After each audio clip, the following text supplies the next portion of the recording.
Charles, thank you sa paggawa ng mga ganitong event and thank you sa pag-support. Kasi kung wala rin sumusuporta, hindi magiging solid yung community natin eh. Sa totoo lang, kung maintindihan nyo gano'n na tayo ka-solid, ngayon lang tayo nagkaroon ng boses sa Kongreso at sa Senado. Sa Kongreso, hanggang third hearing, pasado na yung medical cannabis bill. Kasi karamihan di alam eh. Lumusot na, pasado na. Sa Senado, third hearing na. So next month, magkaka-hearing yan, tapos bicameral. Tapos pipirmahan na. So baka this year, maging legal na siya. Dapat naiintindihan nyo kung ano nangyari. Ganun na tayo ka-solid. Grabe, iba na yung nangyayari talaga ngayon. So yung naging cannabis advocate ako kasi dahil sa ADHD, naayos yung isip ko ng marijuana. Pero dahil nga illegal yung halaman dito sa atin, nagamit yung maling batas sa akin para i-set up ako. So nakulong ako ng 6 years dahil dun. Kaya ako nagsasalita para masabi na hindi effective ang drug war. Kasi mas marami yung nakulong o namatay, diba? Kaysa mo naging mas maayos yung buhay. So dapat urgent maging legal yung marijuana kasi nadadamay tayo kahit sino sa atin. Pwede ma-set up eh, pwede gawin yun eh. Ako nasa kwarto nga lang, na-set up pa, nagawa pa ng ganun.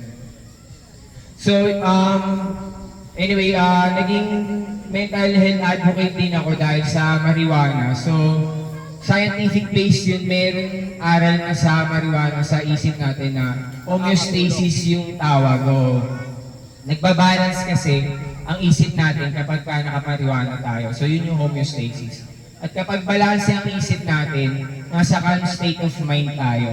Pag kalmado tayo, nandito lang ang solusyon. Lahat ng solusyon positibo. May isip lang natin yung kapag kalmado tayo. Nandun yung idea natin. Walang solusyon na negatibo. Hindi mangyayari yan. So dahil nga yun, nakapag-isip ako ng mga solusyon, nakapagsulat ako ng libro, ito yun, yung Mind of an Altruist. Tungkol siya sa self-discovery, para makilala niyo yung sarili niyo. Kasi, totoo, umaabot tayo sa isip na hindi na natin kilala yung sarili natin eh. Kasi nadi-disconnect tayo sa sarili natin. Malalaman mong na-disconnect ka na sa sarili mo kapag yung feeling ng bata na wala na sa atin. Ang bata kasi, wala yung ibang iniisip kundi maging masaya lang. Mag-enjoy. Self-love yun eh. Diba ang pagmamahal, lahat gagawin mo sa tao pag mahal mo. Maging masaya lang siya. Yun ang meron ng mga bata.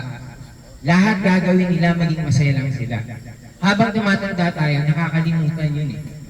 Nadidisconnect tayo dahil sa program ng sistema. Kailangan natin magtrabaho, kailangan ng dito, kailangan ng gano'n.